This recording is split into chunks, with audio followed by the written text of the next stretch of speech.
Hey guys, RockingTheBlade here once again. What's up, everybody? Welcome to another episode of the RTB podcast. What's up, guys? Well, today we got not one but two things to talk about today. First one being talking about the Dragon Ball Z Xenoverse 2 beta and the fall of Digital Homicide. So let's do Dragon Ball Z first and get to the main event, which is Digital Homicide. So, and I bet you're puzzled. Okay, RockingTheBlade. Normally we do first impressions on a beta or a new demo that comes out. You usually have footage of it, so why are you just talking about it? Why aren't you just showing the footage?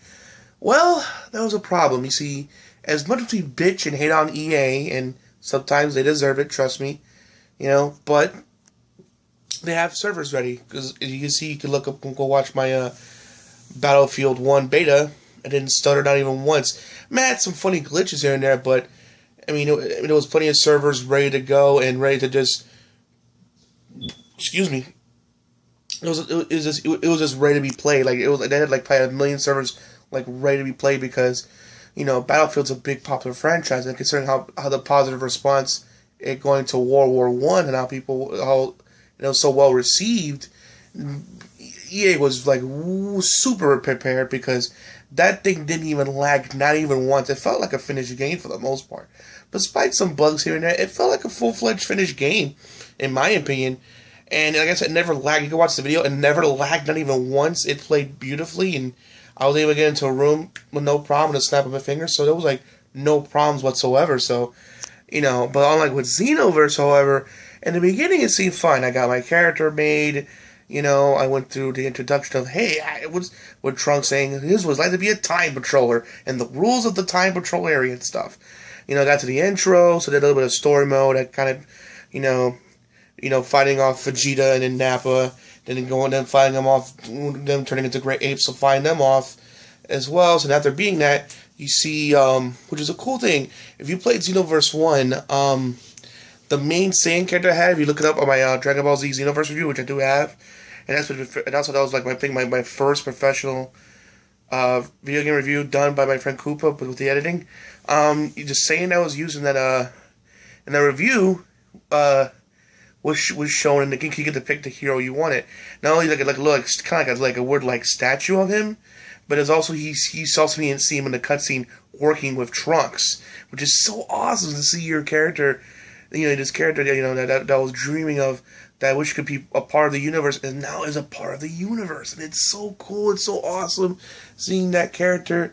That I imagine as a child to work together with the Z Warriors is now working with Trunks and stuff to fix the timeline and make it right. It was so unique and it was so awesome, and I geeked out. It was so cool. So if you have your favorite character from Xenoverse 1 and you want to import them over, to be part of the story, you can, and it's so cool. And I believe they appear more than just once to those two, more than just once. So it's a cool little feature they had, which was a nice touch. Namco Bandai, good job on that.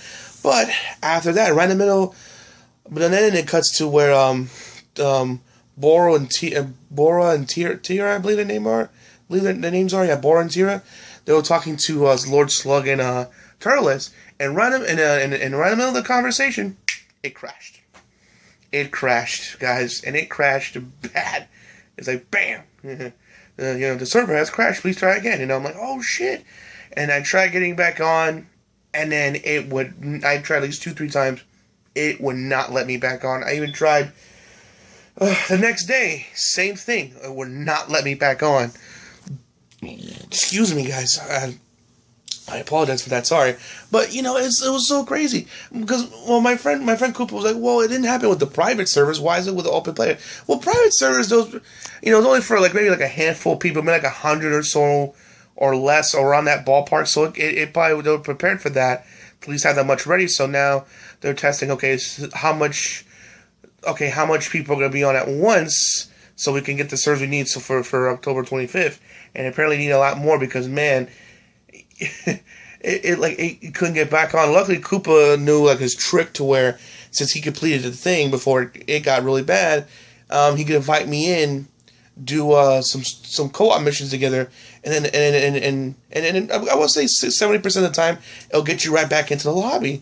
So cool thing is, thank God it's saved. So it just went back to the part where Trunks was my created character, and it got to the whole Lord Slug and Turtle scene just fine. And I was able to go back in the hub world, and then I had points and changed my costume and because I leveled up too in skills and stuff. So at least I didn't lose process. I didn't have to do the mission again.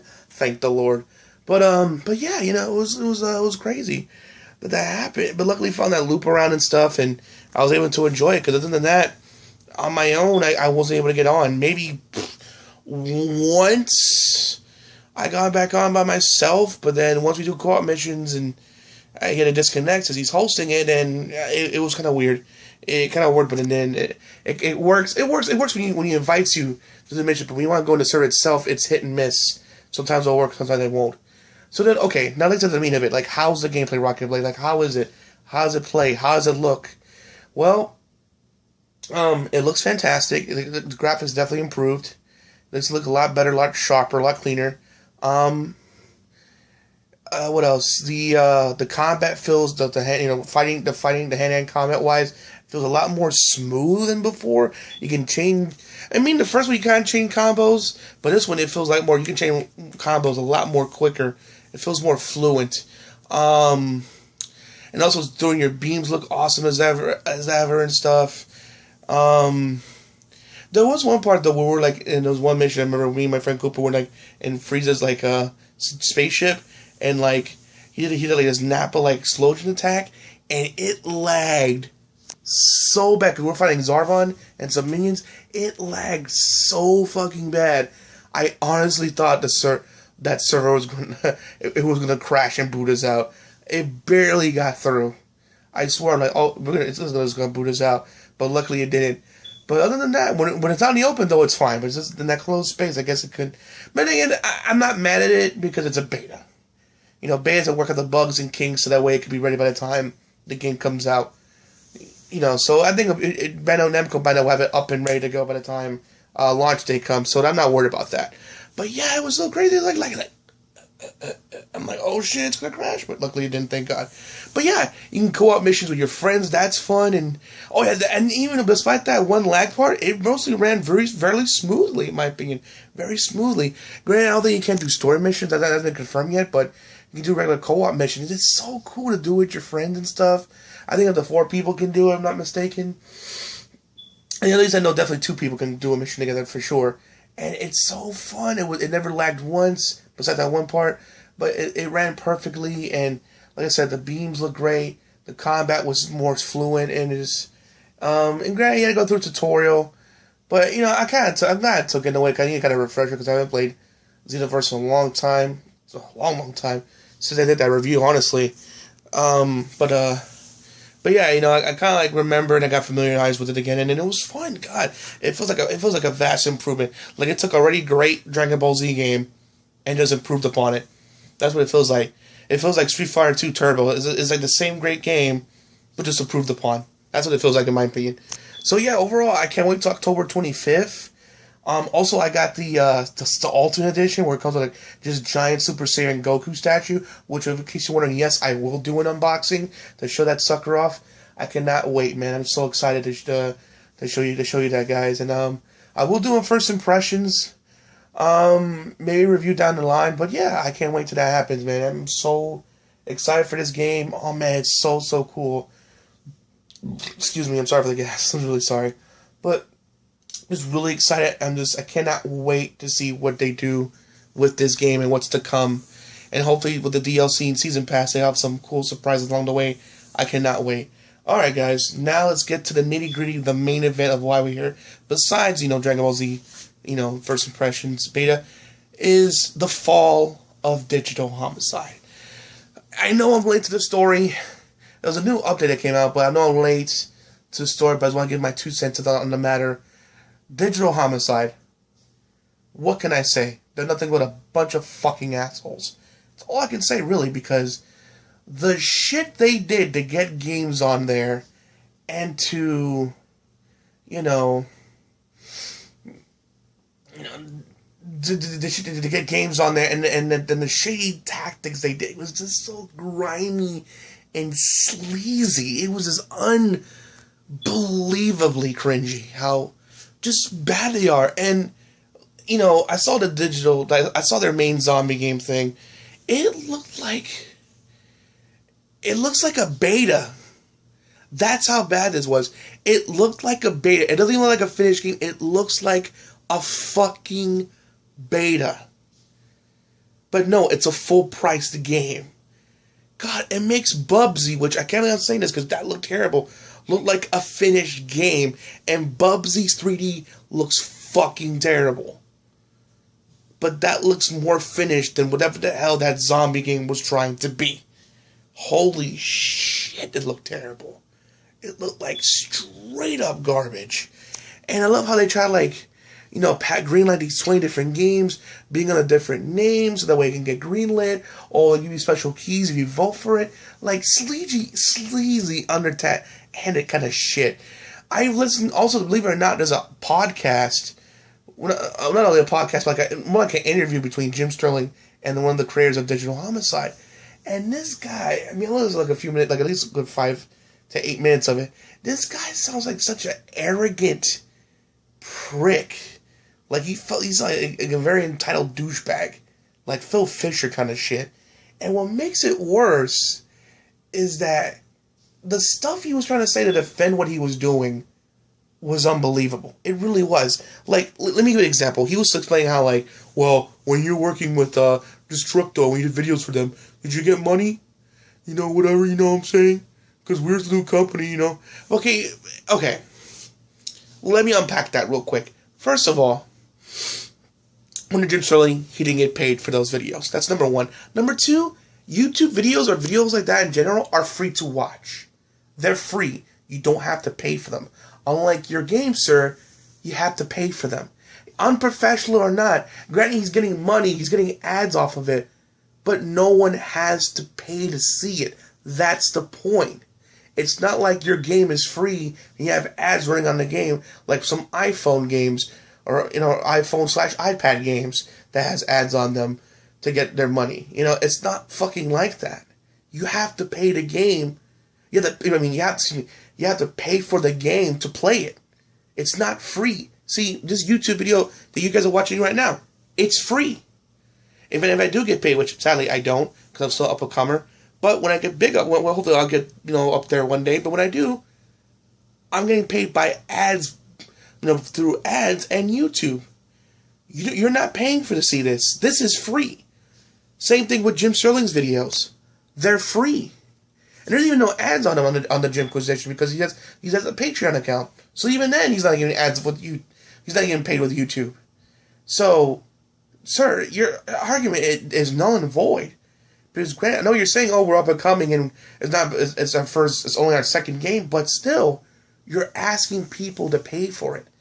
So when you're asking people for money, they expect criticism.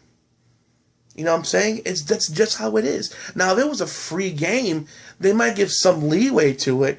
Maybe. But I don't know, considering how bad it is, I doubt it. But even then, there's only so much you can give. But they're paying for it. So that argument is weak. It's pathetically weak, dude. And then, to make it worse, to really bury themselves, they decide to sue Jim Sterling and 100 Steam users for giving it negative reviews. For quote-unquote defamation. It's called freedom of speech, guys. Have you fucking heard of it? It's called freedom of fucking speech. Because you can review a thing and criticize it, because that is freedom of speech, guys. You know, so they have a right to criticize it. If you don't like it, make your games better. Really. The thing is, they try to pass so many games. Games are hard to make. It's not easy to make a game, because if that's the case, anyone would fucking do it. You know what I'm saying? It's not easy to make. People think it's simple. It's not. It takes time and passion and effort. Like, for example, the guy who made Undertale. Besides that, he did, like, a Halloween version of, like, Earthbound. Before he did Undertale. That's only 2 games. And even then, the first one's a fan project to kind of test the water, see if you can make a game. And so technically, you know, he made 2. He only paid off 1 with Undertale. Same thing for like Five Nights at Freddy's. Greg's coming on, that took time and effort to make those games. Sometimes they come out earlier than expected. And even when he did a bad one with the RPG one, he gave it Scott Kaufman gave it out for free.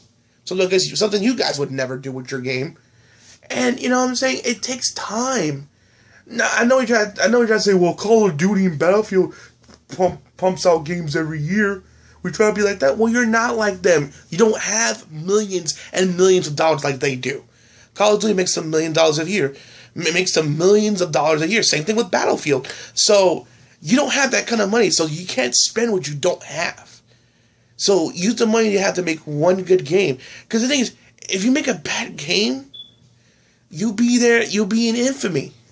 Look at Gearbox. They're still, to this day, feeling the sting of Alien Colonial Marines. Still feeling it. And it's so bad that Battleborn is getting punished for it.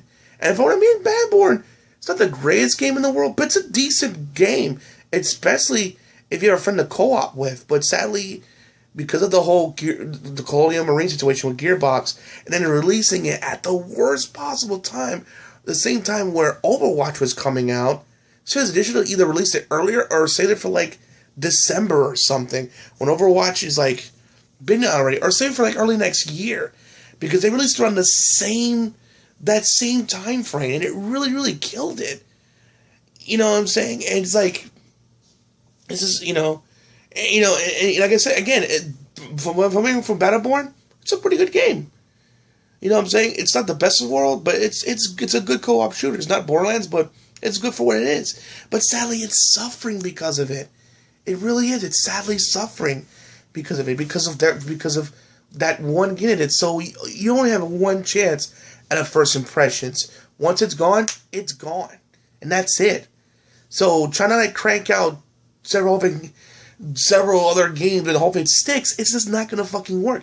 Take your time with that one game. Really polish it. Do like an old early access thing instead. Don't release it as a full retail game like what you guys are fucking doing. You know what I'm saying? And then don't fucking sue people because they're saying negative stuff about your game. Swallow your pride, man up, and deal with it. I swear, it's like, I remember last year, like a few years back, like I think a year ago or so, I thought how these indie developers were getting all butthurt because people had opinions and didn't like it.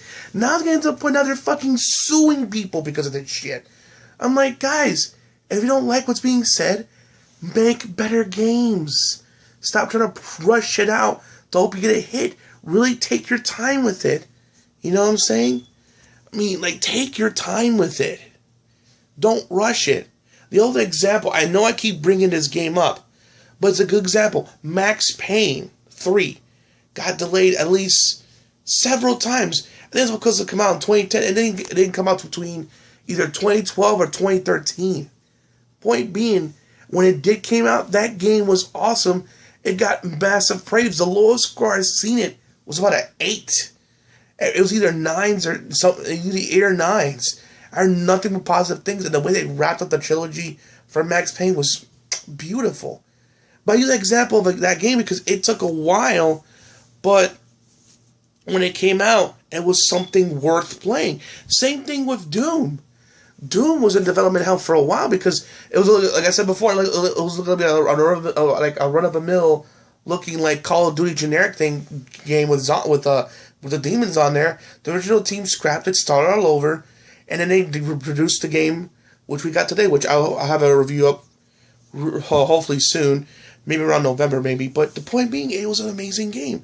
And granted, people did get worried because all it was shown was the multiplayer, and like there was no review copy, so that's usually a bad sign. But the game, it was a surprise hit this year. It not only the game was awesome, it knocked it out of the fucking park.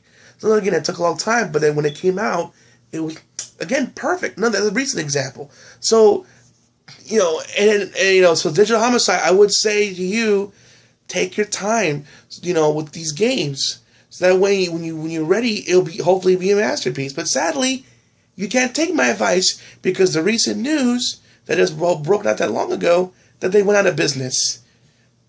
So they can't sue. They cancel the suing. They cancel the lawsuits because they can't afford it. Because they lost a lot of money doing this shit. Number one, and secondly, Steam banned them from making games on there and took down all their games.